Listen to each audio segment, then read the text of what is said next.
देखिए, first of all तो उस वीडियो का मैं बोलना चाहूंगी, वो मेरा एक इमोशनल रिस्पॉन्स था। बहुत सारी घटनाएं घटी है मेरे साथ पिछले 5 साल में। मीटू के बाद अजीब अजीब घटनाएं, संदिग्ध चीजें मेरे आसपास होने लगी थी और मुझे थोड़ा वक्त लग गया समझने में भी कि ये हो रहा है। क्योंकि कभी कभार क्या होता है, जब अजीब अजीब चीजें होती है, जैसे लोग फॉलो कर रहे होते हैं, तो आप इमीडिएटली आप कंक्लूजन नहीं करते हैं कि हाँ गुंडे फॉलो कर रहे हैं।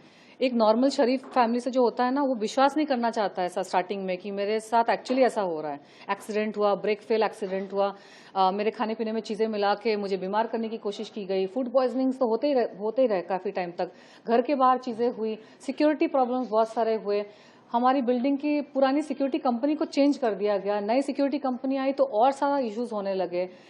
बहुत सारी चीजें हुई, इतनी सारी चीजें हुई है ना कि मैंने अपने आप को बहुत संयम से एकदम बैलेंस करके मेंटेन किया। क्योंकि मुझे इनिशियली तो मुझे समझ ही नहीं आया, तो मैं तो एकदम सुन्न हो गई कि मैं समझूं पहले मेरे साथ क्या हो रहा है, फिर मैं रिएक्ट करूंगी। और मैं आध्यात्म की राह में हूँ। मेरे आध्यात्म में हमारा जो मेडिटेशन का पाथ है ना, हमको ट्रेन किया जाता है कि चाहे आपके आसपास कुछ भी हो रहा है, आप स्थिर रहिए, रिस्पॉन्ड नॉट रिएक्ट।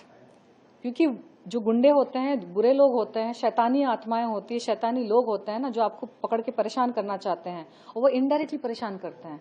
आजकल डायरेक्टली आकर कोई कोई अंडरवर्ल्ड के गुंडे या लोग या कोई आपका अगर पर्सनल भी कोई दुश्मन होगा ना, वो हमेशा पीछे वार करेगा। आपने नोटिस किया, दुनिया नोटिस करे, आजकल कोई सामने ऐसे आकर वार नहीं करता है, वो पीछे से कांडी करेंगे, पीछे से कुछ खराब करेंगे आपका काम, ताकि आप मेंटली साइकोलॉजिकल टॉर्चर हो जाए, आप डिप्रेस हो जाए, या फिर आप परेशान होकर आप यहाँ भागे वहां भागे। तो मैं समझ गई थी कि मुझे वैसा करने की कोशिश की जा रही है। जैसे कि हमारे बॉलीवुड में 2 लोग विक्टिम्स हैं जिनके प्रति मेरी बहुत सहानुभूति है। एक है सुशांत सिंह राजपूत, उनके साथ तो अब सबको पता है बहुत बुरा हुआ है ना। उनको परेशान किया गया था, उनको अलग अलग तरीके से परेशान किया गया था। हाँ, उनको अलग अलग तरीके से परेशान किया गया था। तो मेरे साथ भी वही चीजें हो रही थी। फर्क इतना है कि वो चल बसे और मैं जिंदा हूँ, और मैं बयां कर पा रही हूँ कि मैंने कोरिलेट किया कि, क्योंकि सुशांत की जब डेथ हुई थी ना, तो मैंने बहुत ज्यादा ध्यान नहीं दिया था उनके, मैंने जो न्यूज में पढ़ा मैंने मान लिया। लेकिन जब मेरे साथ घटनाएं होने लगी ना, तो इनिशियली तो मैं एकदम सुन्न हो गई कि ये क्या हो रहा है, सच में हो रहा है कि मेरे मन का वहम है। उसके बाद मैंने ना फिर सुशांत का केस मेरे माइंड में आया, भगवान ने बात डाली कि तुम रिसर्च करो उसका केस। तो मैंने उसका पूरा आर्टिकल उसका सब कुछ, जो लोग कह रहे हैं, मीडिया के क्या कह रही हैं, उसके आसपास के लोग क्या कह रहे हैं, सीक्रेट फोरम्स में भी बहुत सारी बातें होती हैं, ऑनलाइन अनऑफिशियल फोरम्स में भी रूमर्स क्या है, सब मैंने पढ़ा। तो फिर मुझे लगा कि नहीं, इसके साथ गलत हुआ है सुशांत के साथ। तो वो मैंने कंसिडर किया। फिर एक और लड़की है पूजा मिश्रा करके, उसके साथ 15 साल से इस तरह की कोई घटना घट रही है, कुछ लोग उसको परेशान कर रहे हैं, जिसकी वजह से उसने अब थोड़ा सा अपना आपा खो दिया है। लेकिन वो वैसी नहीं थी। 15 साल पहले की उसकी वीडियोस देखो, उसका काम देखो, वो बहुत स्थिर लड़की है, इंटेलिजेंट लड़की है, अच्छे फैमिली से है, वेल स्पोकन है, अच्छी है वो, उसको इस हालत में कौन लेके आया? और वो उसके साथ क्या हुआ, वही हुआ। अलग अलग लोग उसको परेशान करते थे, अलग अलग जगह, अलग अलग वो भागती थी पुलिस के पास, यहाँ कंप्लेन करिए इसका, कितने तो पुलिस कंप्लेन उसने किए। लेकिन जब गिरोह बना के कोई आपको परेशान कर रहा है ना, तो इतने सारे 50 पुलिस कंप्लेन करके भी फायदा नहीं होता है, क्योंकि ये गिरोह है, गुंडे हैं, गुर्गे हैं। तो मैंने दोनों का मैंने देखा और मैं समझ गई कि ये लोग क्या करना चाहते हैं मेरे साथ। तो मैंने क्या किया, मैं बिल्कुल ही एकदम घोड़े को होता ना, घोड़े के ये, हाँ, फोकस में हो गई। और मैं महादेव की भक्त हूँ, मैं जाप करती हूँ, मैं हरे राम हरे कृष्णा का जाप करती हूँ, मैं हर हर महादेव का जाप करती हूँ। और मैं बचपन से मेरे धार्मिक फैमिली से हूँ। मैं वैसे थोड़ी सी मैं उड़ी हुई हूँ, तो मैं ग्लैमर फील्ड में आ गई क्योंकि मुझे मजा आता है, लेकिन मेरा बैकग्राउंड वैसा है। हम लोग बचपन में पूरी जगन्नाथ हम लोग साल में 2-3 बार जाया करते थे, तो वहाँ वो हमारे इष्ट हैं। काली माँ हमारी मेरी कुल देवी हैं। तो बचपन से एक मेरा जो आध्यात्म का ये है ना, वो जुड़ा हुआ है, मेरी आत्मा जुड़ी हुई है उस चीज से। और मेरे पिछले जन्म के भी प्रारब्ध हैं, मेरा कनेक्शन है। इस जन्म में भगवान ने मुझे डाला है मीडिया फील्ड में, ये मेरा कर्म कांड का, ये मेरा कर्म का फील्ड है। अंदर से मेरा अध्यात्म का जो फाउंडेशन है बहुत स्ट्रांग है। तो मैं स्टार्टिंग से ही, बचपन से ही ना, मैं ज्यादा डिस्ट्रैक्ट नहीं होती चीजों से। चाहे बचपन में भी मुझे बहुत परेशान करते थे, बुली करते थे बच्चे, दूसरे बच्चे, ठीक है, क्योंकि मैं टॉपर थी, इंटेलिजेंट थी, सारे टीचर्स की फेवरेट थी, प्रिंसिपल की फेवरेट थी, क्लास में टॉपर, हर चीज में टॉपर। तो कुछ बच्चे मुझे परेशान करते थे, लेकिन मैं उनको भी इग्नोर करती थी। तो ये मेरे स्कूल के स्टूडेंट्स को भी पता है कि तुम इसके सामने ड्रम बजा दो, तुम इसके सामने कुछ भी हंगामा करो, तुम कुछ भी कर लो, इसको जो करना है वो इसकी आंख जो वो क्या मछली की आंख देखती है बस, ये इसको जो करना है वो वही करेगी। मैं दुनिया की आवाज को ना ट्यून आउट कर देती हूँ, और मेरे साथ कितना भी बुरा हो रहा है अच्छा हो रहा है, मैं ना अच्छे से डिस्ट्रैक्ट होती हूँ ना बुरे से डिस्ट्रैक्ट होती हूँ। क्योंकि लाइफ में अगर आपको आगे बढ़ना है ना तो बहुत सारे लोग आपको परेशान करेंगे अगर आप सच्चे हैं। आप और खासकर मेरे जैसे वो मीटू वगैरह के बाद तो मैंने बहुत लोगों का भ्रम तोड़ दिया ना, भ्रम मतलब नहीं, मुखौटा तोड़ दिया, बहुत सारी चीजें एक्सपोज कर दी, तो होना ही था मेरे साथ। मैं समझ रही थी कि मुझे परेशान करने की कोशिश की जा रही है। मैंने सुशांत का और ये पूजा का केस स्टडी किया और मुझे समझ में आ गया कि मेरे साथ गलत हो रहा है और ये चाहते हैं कि मैं रिएक्ट करूं, तो मैंने रिएक्ट ही करना बंद कर दिया। मैं बस अपना साधना मार्ग में मैं हूँ, काम मेरे खराब कर दिए। कौन चाहते हैं रिएक्ट करने? ये बॉलीवुड के माफिया जो सुशांत, अरे नाम मुझे कैसे पता, अगर मुझे पता होता और दुनिया को पता होता तो वो जेल के अंदर नहीं होते, सुशांत की मौत नहीं होती, पूजा की हालत नहीं होती। है कुछ लोग ना, और अगर मैं बिना एविडेंस के उनका नाम ले लूं तो फिर अलग उनको एक्सक्यूज मिल जाएगा मुझे हरास करने का। नाना पाटेकर का मैं कयास लगा सकती हूँ, क्योंकि नाना पाटेकर ने खुद अपने यूट्यूब वीडियो में बोला है कि वो मान्या सुर्वे के अंडरवर्ल्ड फैमिली से बिलोंग करते हैं, वो अंडरवर्ल्ड कॉन्टैक्ट्स रखते हैं। उन्होंने खुद अपने मुंह से बोला है कि अगर वो एक्टर नहीं होते तो वो गैंगस्टर होते हैं। प्लस जब मेरा मीटू का केस चल रहा था 2018 में, तो मेरे सारे प्राइम विटनेसेस के पास धमकियां आई, पीसीओ से गुंडे उनको फोन करके बोल रहे थे कि विटनेस मत बनो। और एक मेरी जो आई विटनेस है उन्होंने एफिडेविट में ये बातें लिख के कोर्ट में सबमिट की है, ऑफिशियल सबमिशन है कि उसको गुंडों से फोन आ रहे थे। तो मैं सारी चीजों को अगर साथ में जोड़ लूं तो एक कयास लगाया जा सकता है कि हो सकता है, क्योंकि नाना पाटेकर का मेरा केस चल रहा था और उसका तो ईगो कितना बड़ा हर्ट हुआ होगा, वो अपने आप को बहुत बड़ा समझता है, हालांकि वो बड़ा स्टार नहीं है। वो मराठी वाला कनेक्शन लेके वो पॉलिटिकल सर्कल में थोड़ा सा घुसा हुआ है, लेकिन इतना बड़ा होता ना तो उसको किसी भी मेजर पार्टी का टिकट तो जरूर मिल गया होता। सारी मेजर पार्टीज ने मुझे टिकट किसी ना किसी टाइम पे ऑफर किया, अभी भी ऑफर है, मैं नहीं ले रही हूँ क्योंकि मैं आध्यात्म की राह में जुड़ी हूँ, मुझे उन सब पचड़ों में नहीं पड़ना है। मेरा फोकस है, मुझे बुद्धत्व की तरफ जाना है, और इसके लिए वजह से मैंने बहुत सारे तामझाम ना मैंने अलग करके रखे हुए हैं।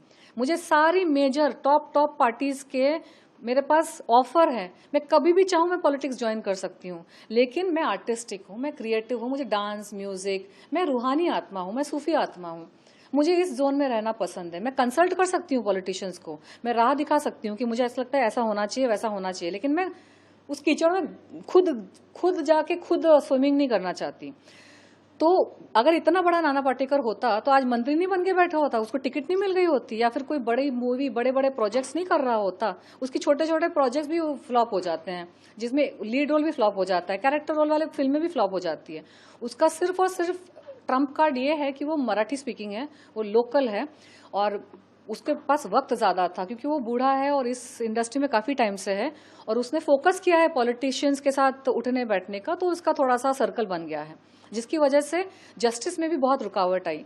तो ये सारी चीजें, अच्छा अगर आप इस सर्कल में घूम रहे हैं और पुलिस के पास आपकी ही कंप्लेंट गई है, तो पुलिस का सॉफ्ट कॉर्नर कहाँ पे होगा, है ना। लॉजिक के हिसाब से मैं एक कयास लगा रही हूँ कि हो सकता है कि क्योंकि यही मेरा दुश्मन है तो हो सकता है यही करवा रहा है, लेकिन उसके अलावा मुझे ये भी शक है कि वो अकेला नहीं भी हो सकता है। उसके साथ साथ बॉलीवुड के जो माफिया लोग हैं ना, जो लोग हैं जो मीटू से बिल्कुल ही दिक्कत में है, क्योंकि उनके भी काली करतूतें हैं, उनके भी हरकतें हैं जो कोई भी लड़की आके बोल सकती है ना मेरे से इंस्पायर होके। तो मुझे दबा के रखना, मुझे खत्म करने में एक बहुत बड़ा मैसेज जाता है उन लड़कियों को, सभी लड़कियों को जिनके साथ शोषण हो रहा है या फिर हुआ है पास्ट में, कि चुप रहो और तनुश्री दत्ता जैसा हाल करेंगे। मैंने हो सकता वो रीजन हो। इंडस्ट्री में किसी से मदद मांगी, इंडस्ट्री से आपको मेरे कोई दोस्त नहीं है, और स्पेशली ये जब मेरे साथ घटनाएं शुरू हुई ना, तो बच्चे कुछ जो मेरे कॉन्टेक्ट थे वो भी गायब हो गए, क्योंकि दुनिया की रूल ही ऐसी है कि कोई जब परेशानी से गुजर रहा होता है ना, जब उसको सबसे ज्यादा जरूरत पड़ती है तभी लोग गायब हो जाते हैं। मैं एक बात बताऊं, ये जो मेरे रोने वाला वीडियो आया ना, ये तो एक्चुअली मेरा 5 साल का फ्रस्ट्रेशन साथ में निकल गया, क्योंकि जो एक सिक्योरिटी इशू हुआ था 2 दिन पहले, वो सिक्योरिटी इशू माइनर था, लेकिन ये रिस्पॉन्स जो मेरा निकला वो मुझे थोड़ा सा क्लैरिफाई करना चाहिए था शायद। इसी से जुड़ा हुआ ये सवाल है। लेकिन इंडस्ट्री की बात सुने, मैंने वैसा वीडियो 2-3 साल पहले भी डाला था, मैंने वैसा वीडियो 2-3 साल पहले भी डाला था, लेकिन उसका कोई रिस्पॉन्स नहीं आया। एंड बहुत सारे लोग जो मेरे साथ टच में थे, जो मेरे साथ काम करना चाहते थे, जब मेरे साथ ये चीजें होनी शुरू हुई ना, प्रॉब्लम्स होनी शुरू हुई, सबने किनारा कर दिया। इतना ही नहीं, मेरे खुद के परिवार के कुछ लोग हैं जिन्होंने, जब मेरे प्रॉब्लम शुरू हो गए ना, और मतलब देखिए जब किसी के साथ प्रॉब्लम हो रही है ना, तो वो एकदम परफेक्ट, एकदम ग्लैमरस मिस इंडिया जैसे बिहेव नहीं करेगी, वो रोएगी, वो उसका थोड़ा सा तो मेंटल बैलेंस घर बनाएगा। उसका मतलब ये नहीं कि मैं सुसाइड कर लूंगी, इसका मतलब ये नहीं कि मैं मर जाऊंगी। आखिरी सवाल में से सिर्फ ये है आपसे कि सोशल मीडिया पे जो आपने खुद बोला फ्रस्ट्रेशन था, वीडियो डाला, बहुत सारे लोग बोल रहे हैं कि वो ड्रामा कर रही है, वो नाटक कर रही है, इसके बारे में आपका क्या? ये बोलने वाले तो बहुत कुछ बोलते हैं। उन्होंने ये 2008 में भी बोला था ड्रामा कर रही है, 2018 में भी बोला था, और अभी ये है कौन लोग, ये है कौन लोग? आप उनसे पूछिए ना, जो मेरे साथ काम कर चुके हैं, जो मेरा कैरेक्टर जानते हैं। और दूसरी चीज, अगर मुझे ड्रामा करना है ना, तो मैं थोड़े कम कपड़े पहनकर वीडियो रील्स बना दूंगी, थोड़े और कपड़े कम पहनकर फोटोशूट कर लूंगी। एक लड़की के लिए अटेंशन प्राप्त करना, और मैं तो रह चुकी हूँ मिस इंडिया ग्लैमरस में, आशिक बना कर चुकी हूँ। मैं तो खुद फेमस रह चुकी हूँ। मैं तो टीचर हूँ इन सब चीजों की, कैसे वायरल होना है। तो मुझे अगर वायरल होना है और मुझे अगर पॉपुलैरिटी चाहिए, तो मुझे किसी बुड्ढे के साथ लड़ने की क्या जरूरत है? इतने सारे आदमी, इतना रोना धोना करने की क्या जरूरत है? कपड़े उतार दूंगी मैं, ग्लैमरस थोड़ा और अभी तो थोड़े पूरे कपड़े में बैठी हूँ, मैं अच्छी लगती हूँ वैसे भी तो और ग्लैमरस वे में, जैसे आजकल की सोशल मीडिया में लड़कियां करती है। कोई फिल्म नहीं करी, कोई मिस इंडिया वगैरह कुछ नहीं है उनका अचीवमेंट, बस थोड़े कम कपड़ों में वो पोस्ट डालती हैं। कहना चाहते हैं आप? मैं भी कर दूंगी, वो ज्यादा बेटर है ना, इतने झमेले पालने से। क्रूड है, लेकिन बात सच है कि नहीं? अननोन दुश्मन को कुछ कहना चाहते हैं? एक और चीज मैं पब्लिक को बताना चाहती हूँ, वायरल होने के कितने तरीके हैं। मुझे ये सब करने की जरूरत नहीं। मैं तनुश्री दत्ता हूँ, मिस इंडिया यूनिवर्स। मरी हुई हाथनी भी 1.25 लाख की होती है ना? तो एक तो मैं अपने ग्लैमरस अवतार में, वैसे मैं सोच रही हूँ वापस आऊँ, थोड़े मेरे डांस वीडियोस में करूँ। मैं दिखाना चाहती हूँ कि मुझे वायरल होने के लिए किसी से झगड़ा या किसी की कंट्रोवर्सी, किसी पे एलिगेशन लगाने की जरूरत नहीं है। भगवान ने मुझे जो गुण दिए हैं ना, मैं उसमें ही वायरल हो सकती हूँ। दूसरी चीज, मैं डांसर हूँ, ठीक है, मैं डांस वीडियोस बना के मैं पॉपुलर हो सकती हूँ। मैं आध्यात्मिक, मेरे में बहुत ज्ञान है। मैं पूरे कपड़े पहन के आध्यात्मिक ज्ञान बांटूं तो मैं वायरल हो सकती हूँ, पॉपुलर हो सकती हूँ। आधे कपड़े में डांस वीडियोस करूँ तो मैं वायरल हो सकती हूँ। बिल्कुल ही नग्न अवस्था में फोटोशूट करूँ तो और वायरल हो सकती हूँ, क्योंकि मेरे में तो उतनी शर्म है भी नहीं, आप लोगों ने देख चुके हैं। तो मुझे झगड़ा करने की क्या जरूरत है? अपना मगज मारी, पुलिस कंप्लेंट करो, इससे झगड़ा करो। लोग मुझे बोल रहे हैं, जो भी तो लोगों को मौका जो मिल रहा है, मैं सारा अवॉइड कर सकती हूँ। तो अगर हो रहा है कुछ, तो जेन्युइन ही होगा।